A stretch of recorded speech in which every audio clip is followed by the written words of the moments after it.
Guys, welcome back to my new blog. आणि आज आपण तुमच्या आग्रहाखातर अजून एक रेसिपी ब्लॉग करतोय, ज्याच्यामध्ये आपण मठरी करतोय. आमच्या आई अजून पॉज मध्ये पॉज.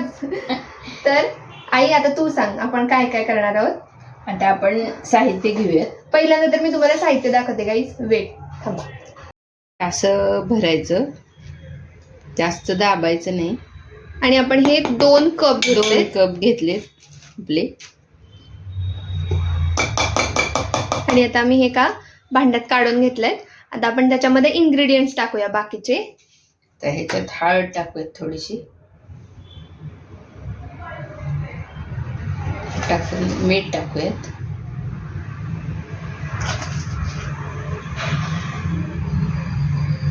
थोडासा ओवा टाकूयात. आपण इथे थोडासा ओवा पण टाकूयात, का तर त्याने चव छान येते.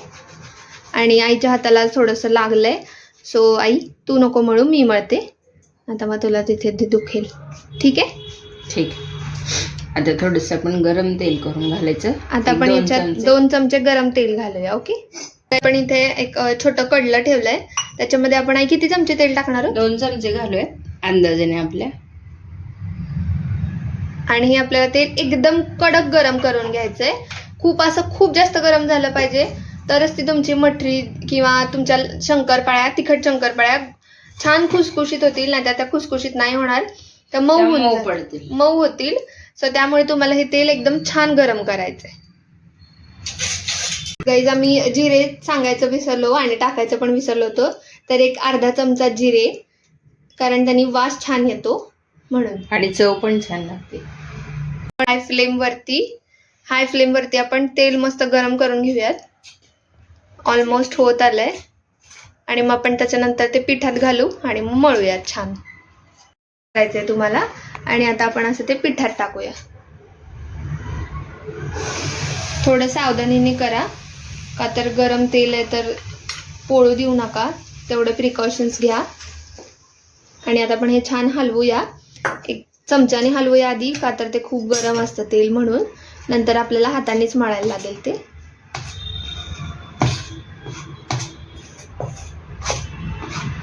सगळ्या पिठाला लावून घ्या. पूर्ण मैद्याला, सगळ्या अख्ख्या मैद्याला ते तेल, गरम तेल लागलं पाहिजे बरं का. म्हणजे एकदम हलकी मठरी होईल तुमची. आणि मळताना ते घट्ट मळायचं, मळून ठेवा घट्ट 5-10 मिनिटं.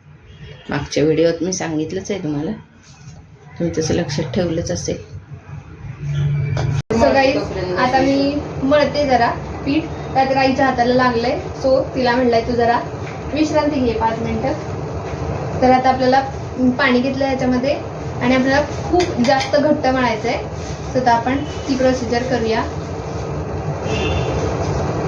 बाकी गाईज, तुम्ही कसे आहात मला कमेंटमध्ये नक्की सांगा. आणि ब्लॉग आवडला तर नक्की लाईक करा, शेअर करा, आणि प्लीज चॅनलला सबस्क्राईब करा प्लीज.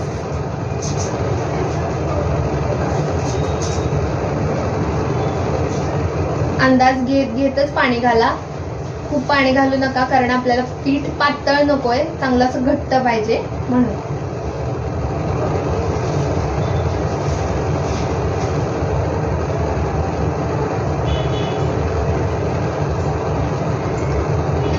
तुमच्या मातोश्री अशा मधून अधून येत राहतील.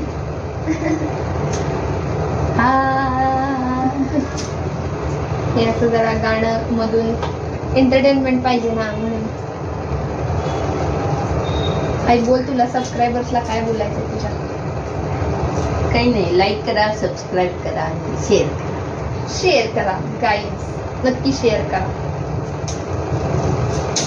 आणि माझ्याकडून एक मोठी चूक झालेली आहे गाईज, ती म्हणजे मी अंगठी काढायला पाहिजे. तुम्ही पण अंगठी काढून मळा, नंतर सगळं अंगठीत पीठ दिसेल तुमच्या. मज्जा. मग आपण एक छान गाणं म्हणू. गाणं धुरंधर मधलं गाणं म्हणू. गहरा हुआ. अगं आई, कॉपीराइट येईल. कॉपीराइट, सॉरी गाईज, कॉपीराइट येतं, लक्षात नव्हतं आमच्या. व्हिडिओमध्ये कॉपीराइट येईल ना आपल्या. कॉपीराइट आलं तर व्हिडिओ निघून जाईल आपला, इसलिए हमें ये नहीं करना है. गाणं नको, आपण डान्स करू शकतो. वा वा, काय बोलली आमची.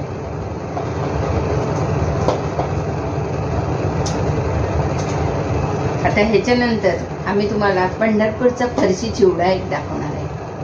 तर तो ब्लॉग पण नक्की बघा गाईज. फरशी या चॅनल वरती येणार आहे तो. याच्या कदाचित आमचे हेच आउटफिट असतील, पण ब्लॉग दुसरा असेल. सो नक्की बघा. आणि तो पण व्हिडिओ कसा वाटला ते पण आम्हाला त्या ब्लॉगच्या कमेंट सेक्शन मध्ये सांगा की तुम्हाला आवडला का, आणि तुम्हाला आमच्याकडून अजून कोणत्या कोणत्या रेसिपी बघायला आवडतील ते पण जरा सांगा. फरशी चिवडा तो प्रसिद्ध आहे पंढरपुरातला. अगदी देवळाजवळ पांडुरंगाच्या बाहेरच्या मंडपाच्या अगदी बाहेर नुसतं तो फरशीवर त्याला तिखट मीठ मसाला आणि लसूण चोळतात. तो इतका जो सुंदर लागतो. माझं माहेर पंढरपूर आहे, त्यामुळे मी त्याचा भरपूर अनुभव घेतलेला आहे. आणि आज मी तुम्हाला ती पण रेसिपी दाखवत आहे माझी, पण ती दुसऱ्या ब्लॉग मध्ये. सो तो पण ब्लॉग नक्की बघा. नक्की तुम्हाला तो बहुतेक आवडेलच असं. आणि तुम्ही हे सगळ्या रेसिपीज नक्की करा आणि आम्हाला नक्की कमेंट मध्ये सांगा की तुम्हाला या रेसिपीज कशा वाटल्या आणि तुमची ती रेसिपी कशी झाली. आणि उद्या किंवा परवा मी तुम्हाला आमची पंढरपूरचा पेंडपाला आणि बाजार आमटी पण दाखवणार. खूप सारे ब्लॉग येणार गाई. ते पण तुम्ही नक्की नक्की बघा. आणि तुम्हाला कशी वाटली रेसिपी माझी ते पण नक्कीच अवश्य सांगा. कळवा. ते पण नक्कीच सांगा गाईज. विसरून जाऊ नका अजिबात. आता माझं पीठ मळून झालंय गाईज, पण आता मला एकदा आईला विचारावं लागेल की हे किती घट्ट आहे का, हे पातळ आहे का, काय यांचा विषय झालाय. ठीक आहे. खूप पण घट्ट मळता येत नाही का, काय माहिती का, सवय नसल्यामुळं.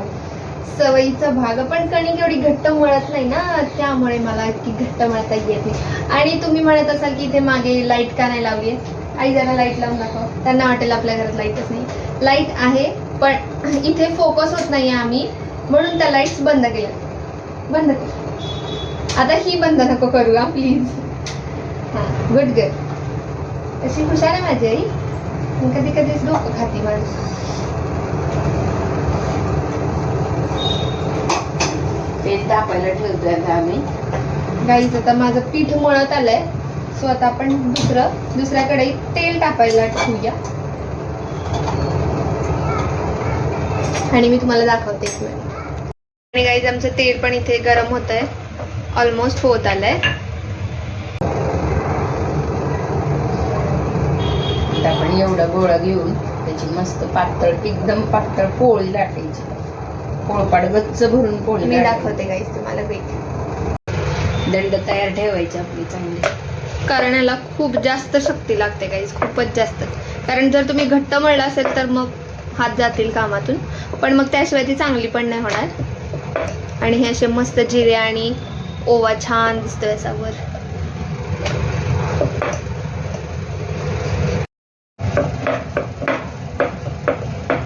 कसं लाटायचं आहे? पातळ जाड? एकदम पातळ लाटायचं. पातळ एकदम पातळ. त्याने फुगू द्यायची नाही. त्याने काय होतं म्हणजे पातळ केलं तर? खुसखुशीत होते. आणि आता नंतर सुरीने हे द्यायचे, टोके द्यायचे.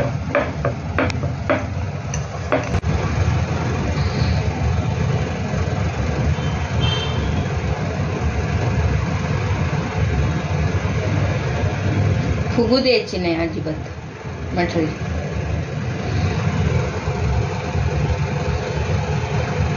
पण एकदम छान लागते चहा बरोबर वगैरे खायला. स्नॅक्स टाइम साठी चहा वगैरे असं बरोबर मस्त आहे खायला. तुम्ही पण नक्की करायची आहे रेसिपी.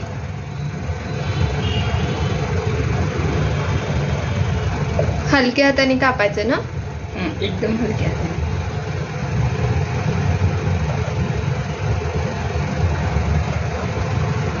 गेजेत आम्ही हे सगळं करून घेतो आणि मग डायरेक्ट तुम्हाला तळायच्या वेळेस दाखवतो. आणि इथे आम्ही असे या प्लेटवरती काढून घेतोय आणि मग ही डायरेक्ट प्लेटनी आपण कढईत टाकूया.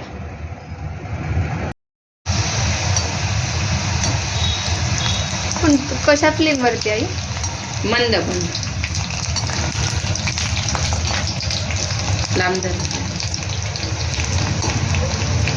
जरा ते काही झाराक बहुतेक पाणी लागलं वाटतं, त्यामुळे ते उडलं. एकदम बारीक गॅसवर असं छान तळून घ्या, ते छान क्रिस्पी होतील, खुसखुशीत. मोठा गॅस करायचा नाही, मंद गॅसवर तळायचं म्हणजे छान क्रिस्पी होतं. असे काढून घ्यायचे तुम्हाला टिश्यू पेपरवरती, म्हणजे त्याच्यातलं जे एक्स्ट्रा ऑइल असेल ते सगळं निघून जाईल.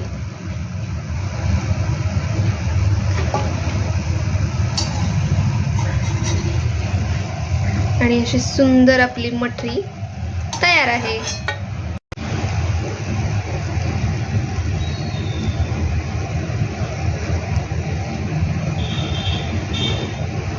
गाईज, ही आमची अशी मठरी तयार आहे आणि याच्यासोबत तुम्ही टोमॅटो सॉस पण खाऊ शकता. तुम्ही पण ही रेसिपी नक्की घरी ट्राय करा आणि तुम्हाला कशी वाटते ते पण कमेंटमध्ये नक्की सांगा. सो गाईज, आमची ही रेसिपी तुम्हाला कशी वाटली कमेंट करून नक्की सांगा आणि चॅनलला पण सबस्क्राईब करा आणि व्हिडिओ कसा वाटतोय ते पण कमेंट करून सांगा. आणि अजून तुम्हाला आमच्याकडून कोणत्या कोणत्या रेसिपी बघायला आवडतील ते पण सांगा. आणि यात अजून काही सुधारणा असली तरी पण तुम्ही सांगू शकता. Yes, bye guys, Bye. भेटूया नेक्स्ट ब्लॉगमध्ये.